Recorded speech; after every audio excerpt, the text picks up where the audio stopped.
আপনাদের দল তিপ্রা মথার লগে জয়েন করার কোনো আলোচনা হবে? আমাদের যে এজেন্ডা সেটা হচ্ছে আমাদের পার্টিকে আরো শক্তিশালী করে তোলার জন্য আমরা কি কি রণকৌশল করব বা নেব এইটা।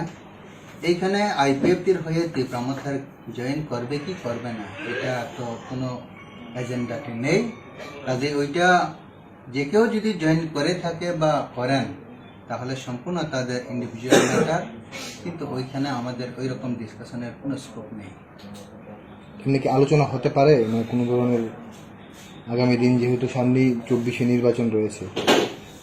আইপিএফটি থেকে তিপ্রা মথাতে কে জয়েন করবে না করবে সেটা আমাদের কনফারেন্সে এইভাবে সচরাচর আলোচনা হয় না, এবং সেটা যেহেতু আউট অফ এজেন্ডা কাজেই ওইটার টপিক ওঠার প্রশ্ন ওঠে না। যে কেউ যদি এরকম আলোচনার জন্য আগ্রহী হয়ে থাকেন তাহলে আমরা অবস্থা বুঝে আমরা তখন আলোচনা করব বা ডিসকাস হবে। দাদা, আপনারা সরকারে আছেন, শরিক দলের সঙ্গে বর্তমান সম্পর্কটা কিরকম?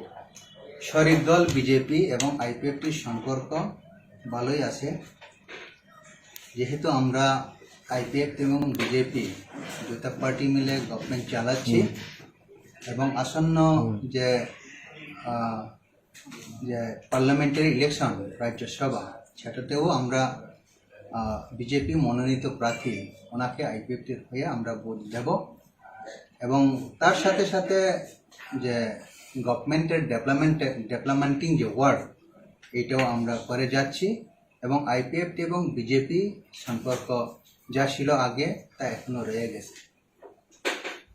বিগত দিনগুলি অনেকগুলো আপনাদের সেন্ট্রাল কমিটির মেম্বারগুলো রিজাইন দিয়ে গেছে, এই কনফারেন্সের মাধ্যমে সেগুলো কি ফিল আপ করা হবে?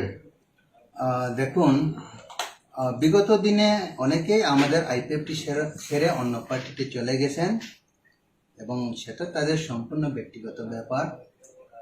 এই কমিটি যখন রিফর্ম হবে পূর্ণাঙ্গ একটি কমিটি গঠন করা হবে। যে কেউ যদি আমাদের আইপিএফটিতে থেকেও থাকে তারা যে কমিটিতে তাদের পোস্ট পাবে এরকম কোনো নেই আইনে, অর্থাৎ আইপিএফটির যে বাইল সেটা সেখানে যেভাবে আছে ওইভাবেই হবে। কাজে পূর্ণাঙ্গ একটি কমিটি গঠন করা হবে। আমাদের কিছু পোস্টগুলা দেখেন এখনো রয়ে গেছে, সেটা অবশ্যই ফিল আপ করা হবে।